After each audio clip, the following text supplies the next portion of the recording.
Have you suddenly been overcome with the irresistible urge to wash your potato? Have you opened your eyes and are trying to make sense out of this world you see? Then you come to the right place, the 100th Monkey Radio. Are you the 100th Monkey? What's really going on? Prepare yourself for a journey with Tom and Ramon as we continue our search for the 100th Monkey. If you enjoy what you hear here, guys, you might make sure you become a member. We now have a members tab on the website. Just click on that and it'll take you right to the membership page where you can get signed up. And starting October 1st, all our second hour content is going to be members only. So get on in there, guys. So, Ramon, who have we got tonight? We have someone who's been on the show before, a very good friend of ours. Somebody who I've had the pleasure to meet and hang out over at ECETI. Who is this strange person? Renato Longato was born in Lima, Peru in 1961. He studied sociology, law, and political science at Inka I always have a hard time pronouncing this one. Garcilazo de Las Vega University, and is an author, researcher, and lecturer. Renato, welcome to the show once again. Well, thank you so much, Ramon and Tom. It's good to be with you guys again, through the magic of Skype, and ready to share with you some ideas, conversation, insights, or whatever it comes on the air. Yeah, so we had you on last December, Renato. What's been going on since then? Quite a bit in my world. Well, I've been a little bit busy.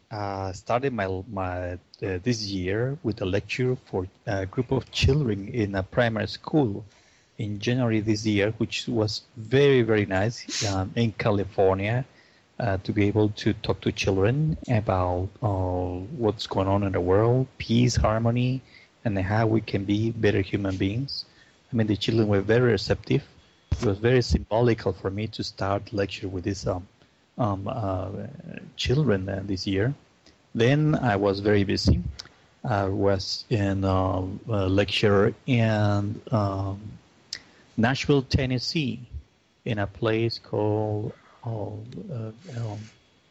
ranch, Nunnery Ranch in Nashville, Tennessee. There's a group of people who also have over there this kind of lecture circuits, shamanism, sweat lodge, and it's run by Lee McCormick, a veteran in this kind of ceremonies, and also a person who studied Carlos Castañeda and Don Miguel Ruiz. And after that, I have another invitation to go with Paola Leopitti Harris, which I'm sure Ramon have heard and you, Tom, have heard of her. She is, the connection liaison with the UFO and Vatican research. And she invited me to a private lecture in March in Boulder, Colorado. And then she did an interview, which the DVDs are available on her website, and lecture about the ET presence as a cultural revolution of the new millennium. That was a private lecture I gave. Then in April, if I'm not wrong, I went to Florida to give a couple of lectures there. And then in May, I embarked in a 2-month trip to Europe. I went to the Exopolitics meeting in Porto, Portugal, as a guest speaker because I'm not a member of Exopolitics. I delivered a lecture there.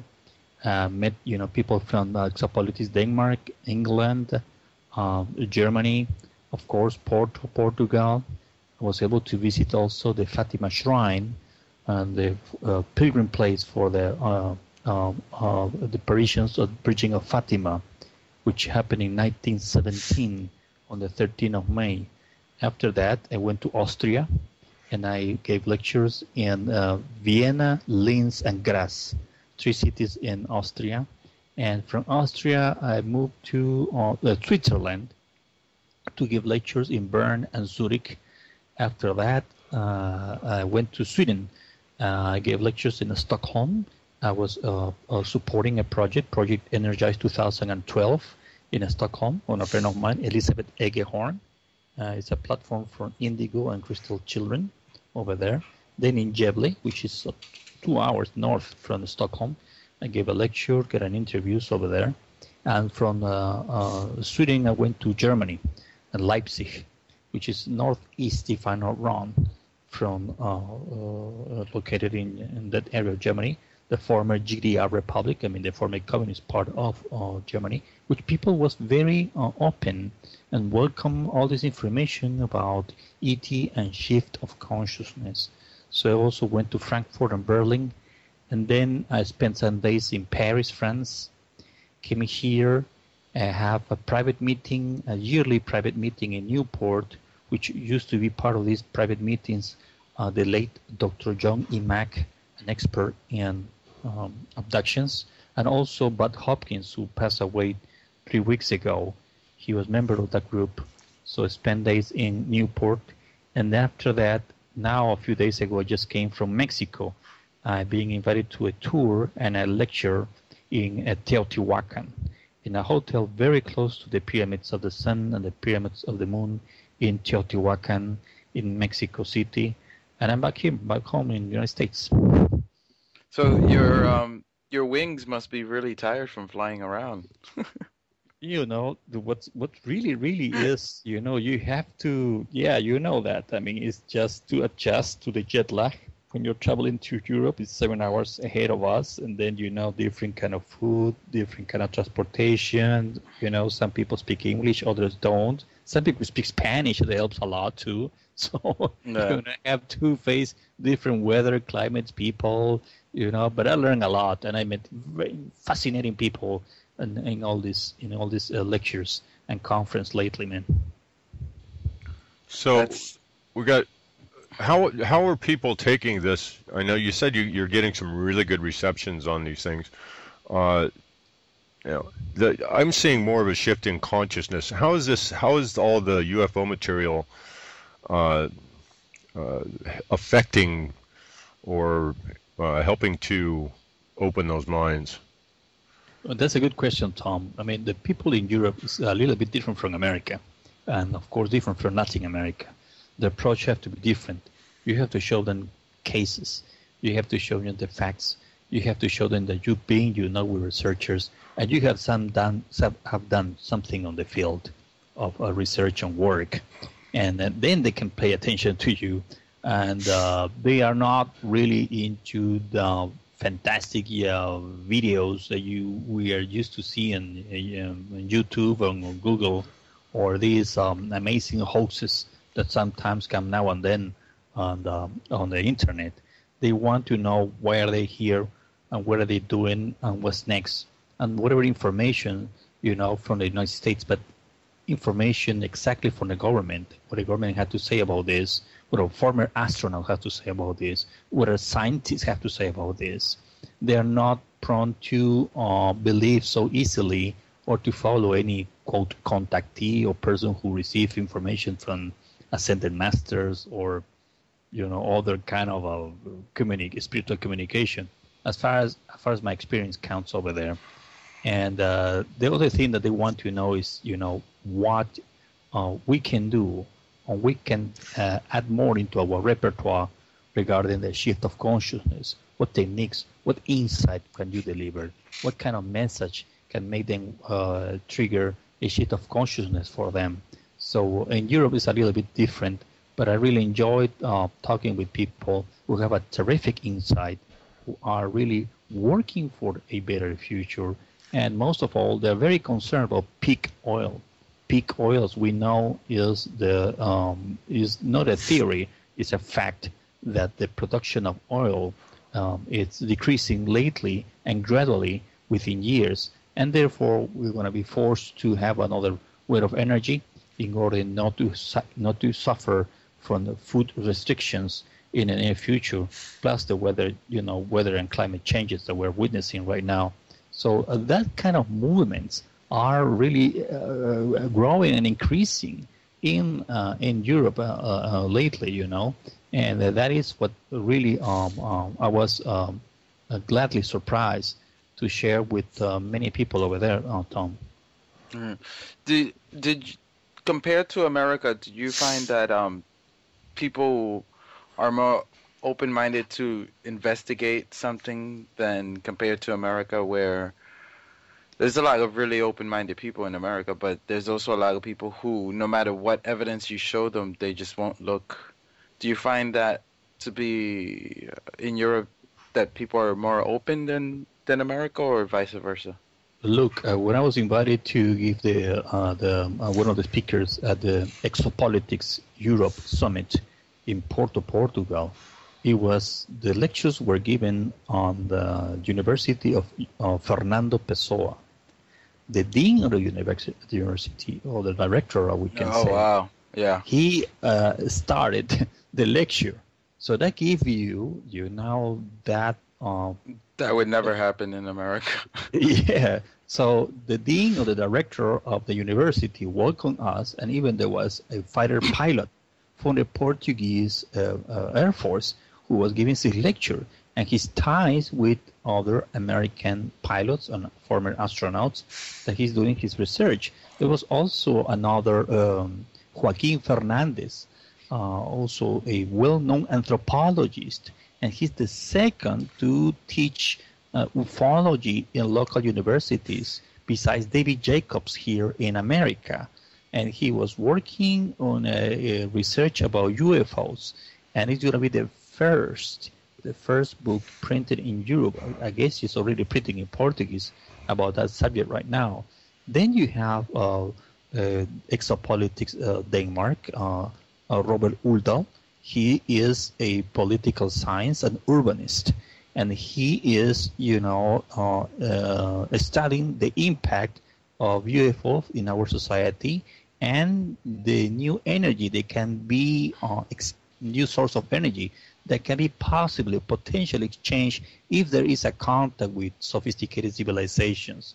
Also, you have Robert Fleischer from Germany, who have done a tremendous job. I mean, he have like 2,500 or 3,000 followers on his e-magazine, Exopolitics Germany, that he interviews scientists, researchers, and others as well regarding the sun geomagnetic storms, or the possibility of contacts, or the information of the latest UFO sightings and interview. He traveled with his own team. All of them are paid. And that guy is really amazing, with Robert Uldal as well from Denmark. And then you have, John Griffith, if I'm not wrong, or David Griffith, if I'm not wrong, from England, who is doing a tremendous job also to educate people regarding this new reality, because just Great Britain released UFO files from the Cold War, when Winston Churchill, the former prime minister, was trying to put it under secret files, all this information, and trying to be released after 30 or 40 years later, which the government have done.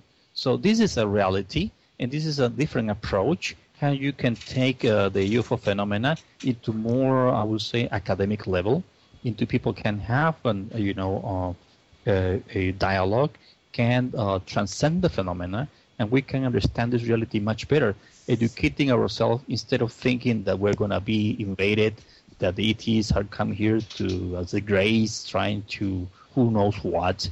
So people having all these weird theories, mostly they have to do with Hollywood movies, and right. Instead of the big picture, and in that sense we are missing the big picture, and that's one of the things I can tell you. And I also gave a lecture to the group UFO Sweden in Sweden, and they were very interesting. In all this information is mostly from Latin America. I was a little surprised. They were looking for more information on the United States, but they were more interesting the information in Latin America, since several air forces from Chile, Argentina, Brazil, Peru, and others are releasing information and open offices to research about this subject. So these are the kind of things I found out during my trips in Europe, my friend. That's actually quite amazing, and at the same time very relieving. But out of all the continents, which one do you think is actually the most open to this to the whole exopolitics and UFOs? Let's separate, let's put UFO first, and then exopolitics is a branch of the ufology, I would say, so I will go for ufology. And the ones who are open, really and officially open, are the Europeans, You have the Japan, GEPAN, which is an organization based in Paris, in France, that 15 or 20 years ago, they released a very good research about UFOs in France, and admitted by high officers, and they worked together with the Belgian Air Forces regarding a well-known case in Belgium like 15 or 18 years ago. You're talking about the Cometa report, right? The Cometa report, yes, exactly. The Cometa report is one of the best reports, available for everybody who wants to know about ufology 101. And then you have, besides Europe, you have, Latin America, which is very open. When you have like if I'm not wrong, I forgot the name of this Chilean fighter pilot. He's active. He's active in his branch, but he already published a book about incidents of the Chilean Air Force and UFOs. And he has not been, released from his duty. He has not been subjected to any criticized from the press. But all the contrary. He has been received by the open public. He has been received by the media. And his book is being printed. I think it's going to be printed in English soon. So these cases are very rare and unusual, and you won't find here in the United States. Right. That's one of the things. I just came from, let me tell you, I just came from Mexico, and you have going to be the next 20-year anniversary. 20-year anniversary of the famous and legendary group Los Vigilantes, the Vigilantes, the Sky Watchers, was born in Mexico City. One of the founders was Pascual Lopresti, which I met lately in Mexico.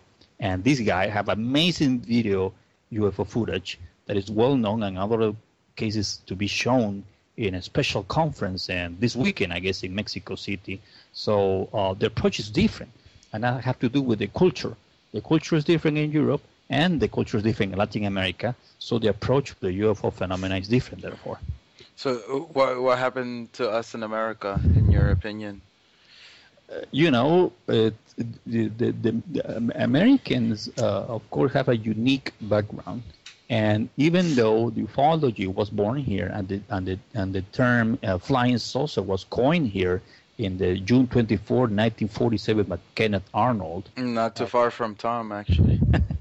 Yeah, that place is, near. He was flying near Mount Rainier in Washington. And he coined the term when we was flying, flying saucer.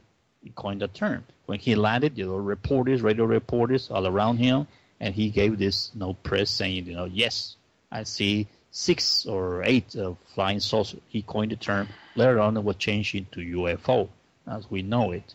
So the modern ufology was born here in the United States, but at the same time, there is a really an intent, an honest intent, and pursuit to put pressure on the government to release UFO files, the so-called UFO disclosure. But I don't think it's going to happen. I think this is going to be very difficult for President Barack Obama to do that, or any other president who is being in charge in the White House to do this, because of the all kind of problems that America has right now. We know about it, recession, unemployment, immigration, and who knows what else is coming, here. So I think that's very difficult. I think that there is a good research. There is good magazines with good qualities. There are good seminars and Congress. But the point is that the lack of release that files, UFO files, is that the one that really will be, will be something that all ufologists in America are dreaming about. They would love to have this to happen, like it's happening in Latin America and other countries. Like 22 countries lately have done this around the world. So why not America? Because America had too many secrets. It's a super military power, and they won't be released because it's tied to the military-industrial complex. So, since then, intelligence services has infiltrated to several groups of UFO groups, that research about this subject, and ties with certain people who are insiders that work for the government and informants. So it's very difficult to this happen to here. It happened in 2001 with the National Press Club that was led by Stephen Greer, and there's a enormous thick book, titled Disclosure, and you can see all the testimonies from high-rank officers, personalities, and prominent people, regarding the UFO phenomena as a reality here in America, being seen by several people from the nuclear bases and others as well. But it's very difficult to happen. It's a paradox, really. It's a contradiction that it won't happen here in the United States. There's a pretty believable testimony out there that we have back engineered or even been actively assisted by off-worlders in developing technology. What do you think about that? There's a possibility. I mean, I'm sure everybody talks about IBM, the big corporation company that perhaps received these alleged UFO crash, not only in the United States, but worldwide. And whatever was recovered, the debris was recovered, was sent to these corporations with advanced technology, working close to the Department of Defense to find out within the years of research what kind of instruments these ETs were using on their craft. And that's why we have the fiber optics, the microchips, and all those as well. So they use quartz, gold, that is part of the technology used by these aliens that are visiting on Earth. So the possibility is real. I cannot say this happening exactly this way, but I can tell you that there were units, I would say unknown group of units, teams, people that have been deployed in different countries when there has been a UFO crash, alleged UFO crash, and they're trying to recover it immediately. Or NASA scientists flying over the different places, making good donations to the local population or to the local cities or school, just to pick up whatever debris or meteorite or asteroid, whatever is falling from the sky, and is under their agenda to be an issue of interest. So that possibility is open, Tom. Yeah, I just see since the 40s, our technology exploded so rapidly then, and our explosion in our modern technology all happened right in the same era that the quote unquote Roswell and the Kenneth Arnold and all that stuff started. I just see a real closely parallel path there between the appearance of UFOs in our world on a conscious level like that and the growth of our technology. I think in the branch of telecommunication, I think this is one of the things that really receive a boost from UFO crashes. Don't forget that we're talking about all the military weapons of mass destruction as well, or satellites. I mean, that means that Russia and China and the British were able also to recover some debris of UFO crashes around the world, because if not, the United States would have only the supremacy in this field, which is not possible. So I think in telecommunication there is a possibility that have benefit the United States and in that matter, because I mean it's the most integrated country in the world, and that's one of the things that have helped the development of cell phones, have helped the development of radio transistors, have helped the development of calculators, or you name it now. Yeah. It's a vast array of benefits that from one or two research that could have been done secretly under the Department of Defense and big corporations like IBM. Yeah. I always wonder what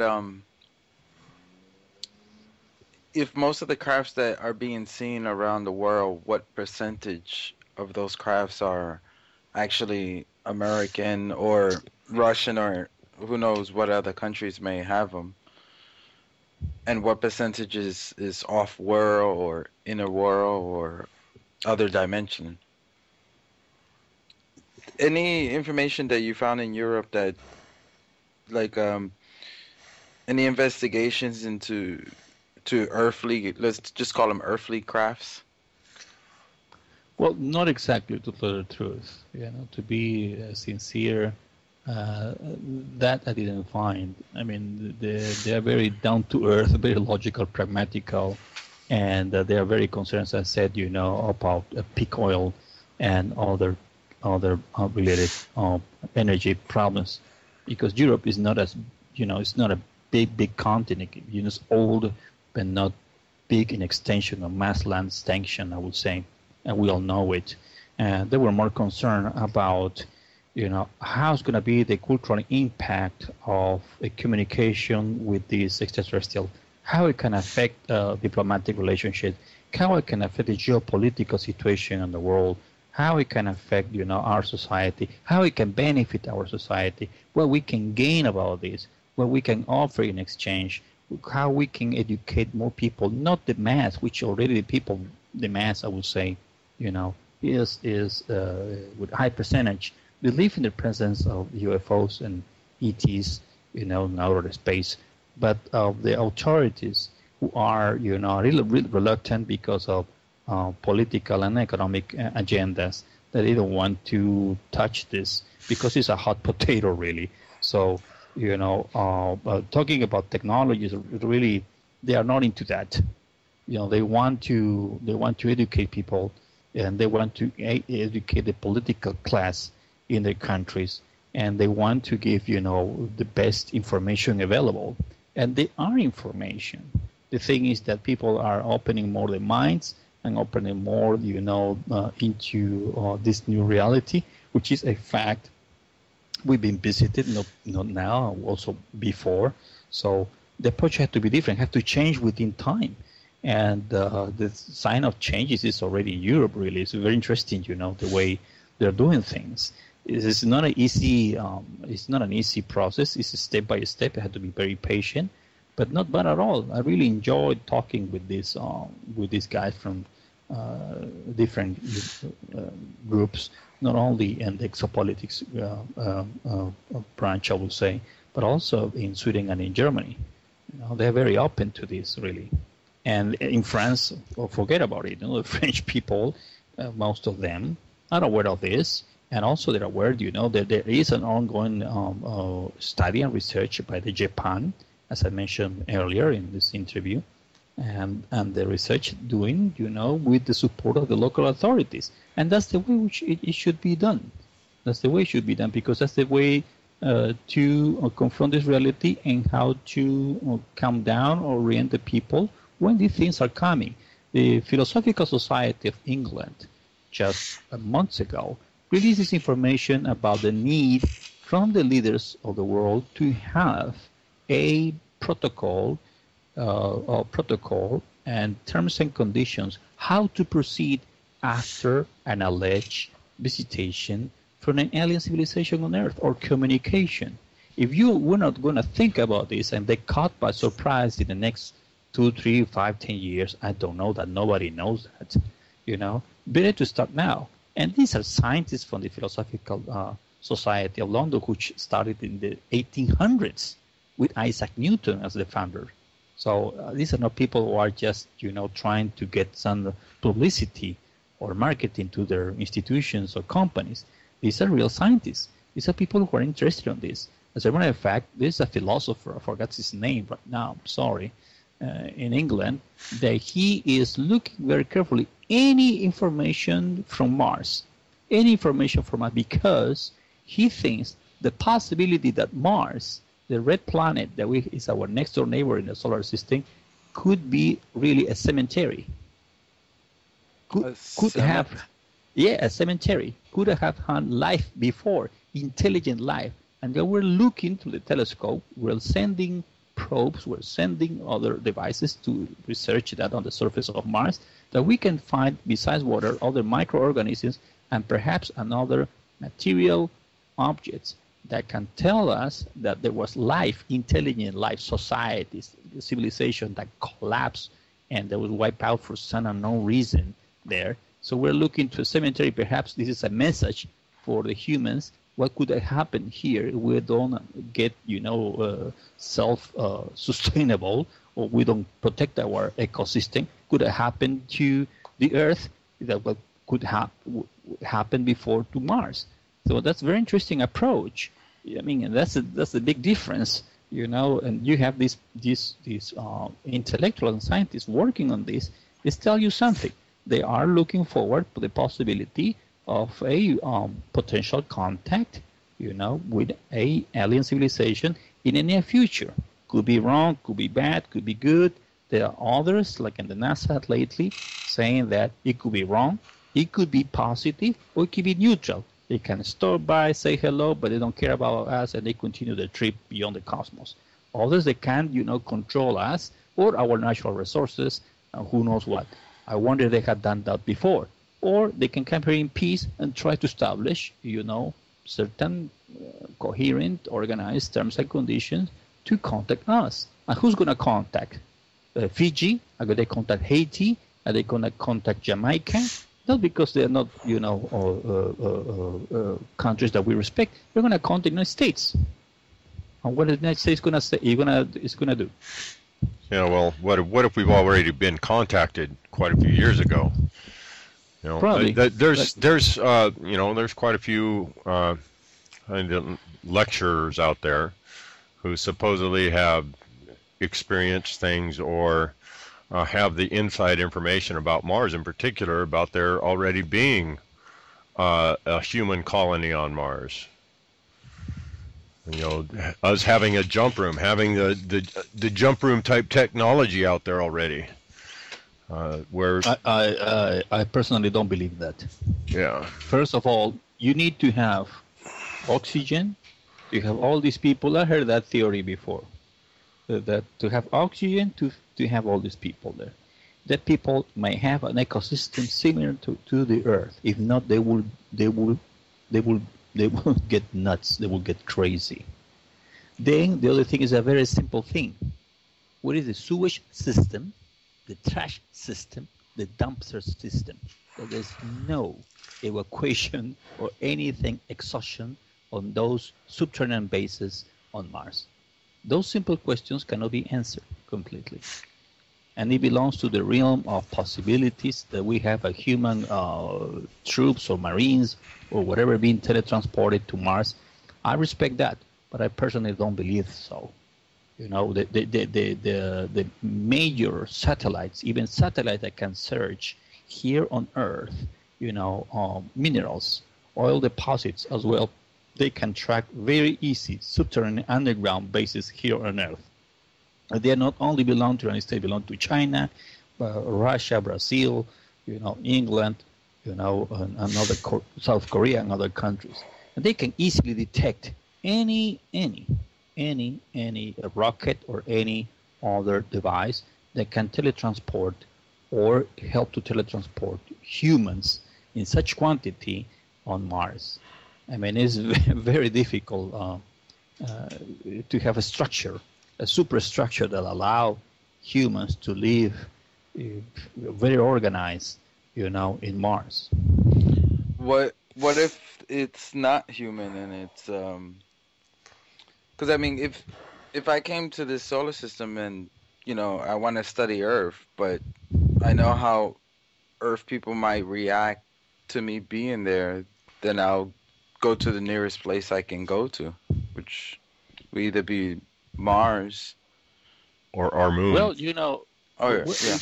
it could be, it could be right here, in California. It could be right here in the Andes. It could be right here in Africa, in the beautiful rainforest or national parks.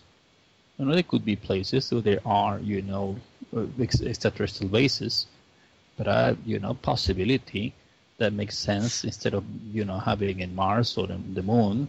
Any astronomer, even amateur astronomer, should have caught that on their telescope. But where is the news? Where is the news? The rest sounds like science fiction. Very interesting, very nice, It triggers our emotion. That's what's happening right now. There are so many conspiracy theories, guys. Let me repeat it. There are so many virtual conspiracy theories, because they exist on the internet. They don't exist in reality.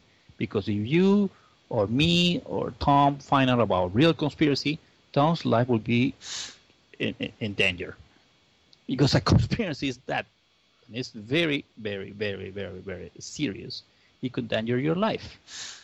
But if you want to believe in virtual conspiracy, you can get lost on the internet and find the next one.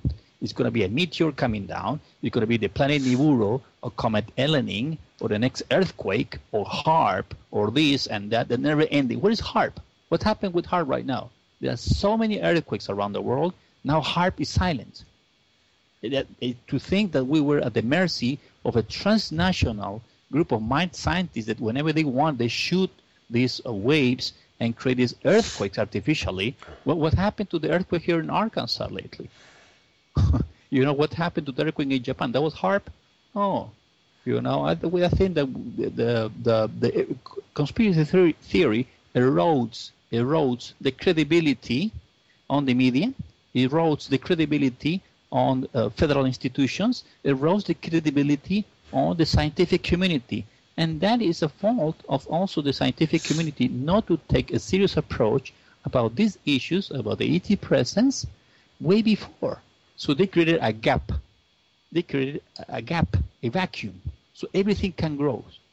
If you open the door of your house and let anybody to come in, then you cannot control your house, your own home.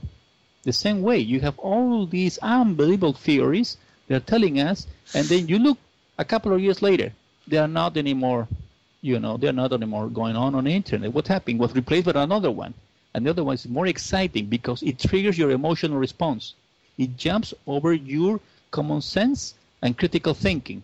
And where we are bombarded like never before by iPad, Blackberries, computers, whatever you want to name it, with this information that really, does not allow having time to have a critical thinking. So everything is possible now. Everything is right now is coming back, and people get into this emotional thing that is something beyond our possibilities, and that distracts us because we're missing the big picture. The big picture here is that we need a shift of consciousness because we're living in a transcendental changes like never experienced before in human history. But no, we want to know about HAARP, we want to know about travels to Mars, we want to know about these are respectable stuff, but I personally don't believe so. So, what in the last, let's say, 10 months, have you seen a small or an exponential growth in consciousness amongst the places you've traveled? Even here in the States? Well, definitely, because the good news are not news. My dear friend, you know that better than me. You're in the radio. You're talking with people who are trying to do the best of human beings to trigger or to help others to grow in their own way. And it's better to do something instead of do nothing and talk about things. It's important to be aware, but it's determinant to act, to have action. So yes, I was, as I telling you before, in Europe, there are growing interest, and they're growing interest in organic agriculture, which is good because in Europe they sell gasoline by a liter. Yeah, same as here in Japan. Yeah, well, it's super expensive, man. It's super expensive. Most of the people drive bicycles. Or like in Japan, they drive bikes or motorcycles, whatever. And they have a good train transportation system. They don't have big trucks or, or Hummers or SUVs. It's different. At the same time, they are aware that they depend on the food transportation system is getting more expensive and expensive. And they're concerned about Greece, Finland, Portugal, Spain to default. Because if that defaults, it will really create a cascade, a domino effect that will also include France. And I was talking to an engineer in Paris, in France, before I came here, and he was really concerned about the economy in France. If France start to have a severe crisis, he told me, no country in Europe can help France with a bailout. And that's what they are concerned about. That's also their concern, their local concern. When they don't ask too many things about the United States, because the United States have their own problems, we have our own problems, But they are more concerned into that. They are also looking to healthy way of lifestyle. There is a big movement to eat healthy, to do exercises, to reduce weight, to be a burden for the Social Security, to eat healthy, and that's a big change. That's a big change. That's a big change in consciousness. It's not only to talk about spirituality, it's also to be physically fit and trying to be mentally, healthy. So the three levels of the human being, mind, body, and spirit. So I was invited in a community 2 hours from Leipzig, and in this community there were like 8 people were living there. They had their own organic garden. Even though at the very beginning was very difficult, they already through the years they have achieved a stable way to sustain themselves. Of course, they go to the grocery store, but it was very good to share with them. Every afternoon we came down to the garden, and you have these huge salads, veggie salads with them. They just get it from their organic garden. So that's a good way to get it, And if you incorporate a philosophy or whatever you are, you believe, religion or philosophy into your lifestyle, therefore you're making a change. And that's what I experienced in Germany. In Sweden, there is a group, they're looking forward to live in a community all together, and they're working to establish a non-profit organization to do that. So these are the things that I encounter. They're positive things. People are open and understanding to these changes, and therefore they're doing their best to collaborate, with the local government as well. So I mean, these are, these are changes, and these are changes that need to be a look or perhaps copy somehow in other part of the world, their own way, their own system, or their own way of living. And that's the people that are working. I'm sure that's happening also in Japan, my friend. Yeah, there's a lot of little farms all over the place, but it's always been like that, because compared to America, the little farms haven't let themselves been taken over by big companies, but it's starting to happen now. So, but I was gonna ask you, compared to America, for example, when people try to form like little organic communities, there's always these stops. Like in certain states in America, you can't collect rainwater. You can't collect rainwater, or certain people have been, given fines for selling organic food. Depending, I mean, I haven't heard those cases, but in general terms, there are people who, you're gonna sell organic food, I mean, you have to have a certain certification. You have to have, of course, certain rules and certain terms and conditions to do so. So, I mean, that it cannot be applied to all the states of this big country, So far, the West Coast is the leading place in all this organic movement, mostly. And you have, the Upper East Coast also leading in permaculture, organic as well. The southern states are not doing this so well. I don't know the reason really, but at the same time, these groups are getting into a network, and that they exchange information. And one of the best websites that I can recommend is www.postcarbon.org, which not only teach people about the reality and the consequences of peak oil, but also the positive link between community, authorities, and households related to community gardens, organic gardens, I forgot to mention something. In Berlin, in Germany, a former land strip or airstrip, I would say, it was used to be rented by the city to the local dwellers nearby, but in order to cultivate organic produce. And they can be supported with irrigation, and they can give the leftovers to the other local markets or to the food bank. And that works completely well there. It works completely well. So the idea of creativity, the ideas, the creativity, and the new ways of organization within the community, local leaders, authorities are doing, their best, and they are working. So you have people from different backgrounds, Vietnamese, from India, from Latin America, and locals from Europe. They have grown different kind of produce that benefit the whole community. And this is a very welcome project in Berlin. So have you run across anybody that's been doing any research or work on some of these free energy devices, or even the hydrogen, the water converters, water to hydrogen converters, and that sort of thing? No, Tom. To tell you the truth, I haven't been in touch with people who are doing that.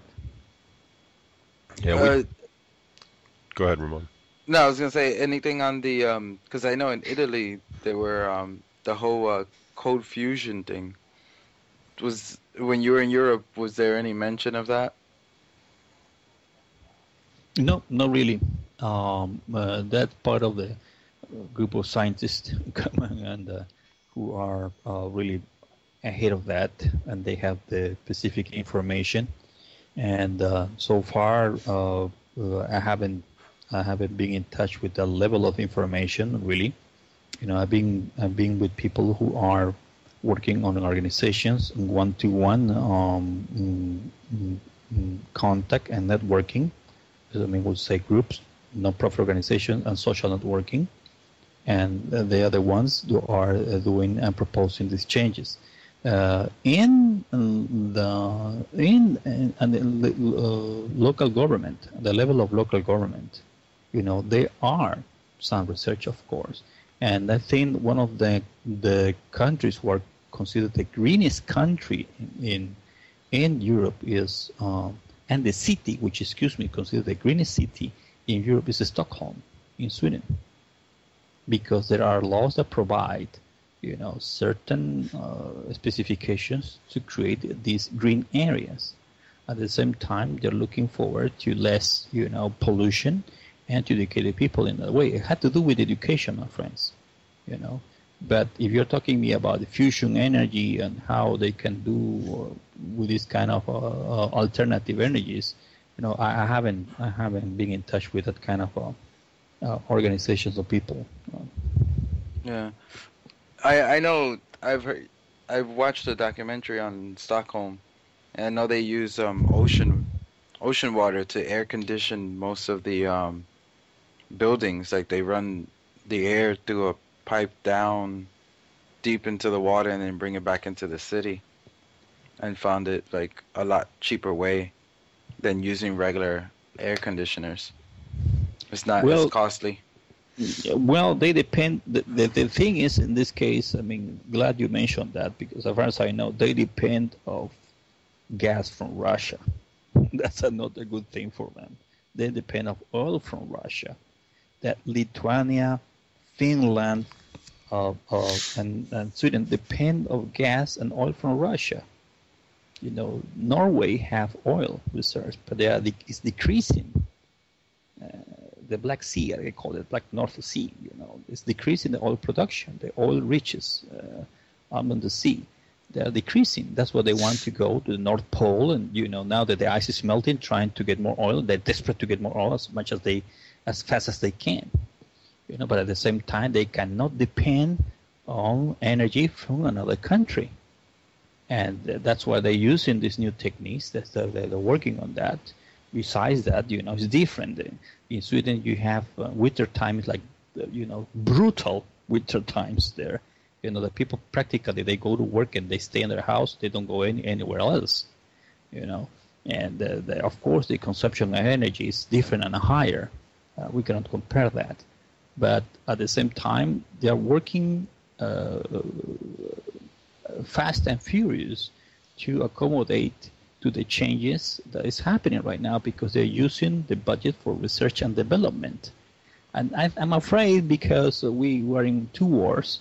We are in Iraq, and then we're in Afghanistan, and we're not officially, but we're in Libya. We're spending billions of dollars, the last 8, 9 years, 10 years, and that's why get away from the, from the research and development and being leader in technology and alternative energies here, in the world. So that's happening also. But at the same time, the problem is this, that peak oil has come in the worst time, because peak oil has come in the time of recession. Yeah. I want to give you a chance. We're coming up on the hour for BBS, so I want to give you a chance to.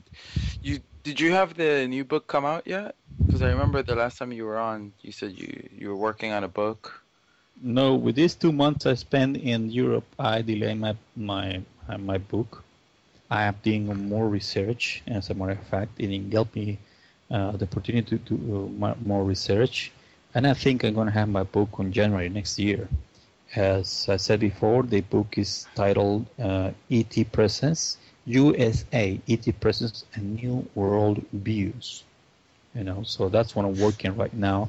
And it helped me to be in other countries to do more research and to contact people who are, seriously working on this. And it was a good moment to delay, my book, even though many people are asking me, when I was in Mexico, say, Renato, what's your book? I said, well, I gotta wait a little bit more because I had more and better information too. So I had to be patient with myself, even though I like to be, seeing print in my book as soon as possible. But it's part of the art of patience. Had to wait a little bit more, my friend. What's your website? www.renatolongato.com, RENATOLONGATO.com. I'm on Facebook. You know that. So if someone wants to contact me, welcome. Yeah. Are you speaking anywhere soon? Well, I have an invitation. I have to go to Arizona soon. I'm in conversations right now. But then in November, I have slowed down a little things because I have many things to do here in the United States. But in November, I'm going to be in the 11/11 event in LA. And it's a group of friends that have this event, and I'm going to be one of the guest speakers in this event. As we know, 11/11 is a very interesting number, and it's only happened, once in a lifetime. So this is something that I'm looking forward to be, and it's run by Dream Shield organization, led by Ken Sheets. And if someone is on Facebook, they can, contact me, and I can send you all the information for the Ascension Convention on 11/11/11 on LA, right here on California.